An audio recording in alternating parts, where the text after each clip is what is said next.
Close your eyes and breathe in. You can smell it, can't you? The sharp, clean scent of fresh-cut cedar and the earthy aroma of sawdust hanging in the dry Nazareth heat.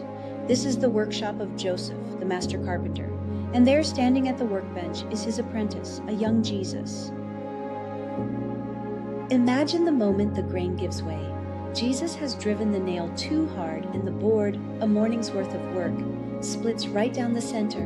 How many times did this happen? How many mistakes were made in the years it took to learn the trade? We often forget that an apprenticeship is a journey of trial and error. To learn the wood, you have to break the wood, and to learn the heart of the master, you have to witness how he handles your failures. Think of the patience Joseph had to hold in his calloused hands. He didn't sigh with exasperation or count the cost of the wasted lumber.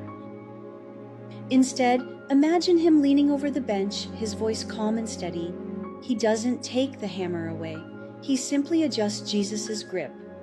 "Look at the grain, son," he might say. "It tells you where it's weak. You have to listen to the wood before you lead it." That workshop was a sanctuary of grace. Joseph's grace wasn't just a polite, "it's okay." It was a commitment to the process of correction. He allowed the mistake to happen so the lesson could stick. And here is the beauty of it. Jesus wasn't just learning to make tables and yokes.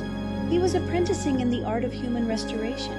He was watching Joseph's patience so that one day he could show that same grace to a fisherman who would deny him, or a tax collector who felt worthless. In the kingdom of God, we aren't students reading a textbook. We are apprentices at the master's elbow. Your mistakes aren't ruining the project. They are the very place where the master reaches in to show you how it's really done.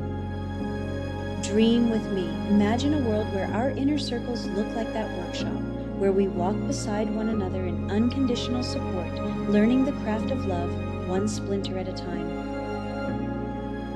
Hi there, I'm so glad you took the time to watch this short video about discipleship. My name is Cecilia de Hoyos Esquivel. I am the founder and CEO of Radiant Ministries International. I'm passionate about remaking lives through Christ worldwide by making disciples who live like Jesus. We accomplish this through biblical training and mentoring. Join us next time as we take another trip down discipleship lane through the eyes of Jesus.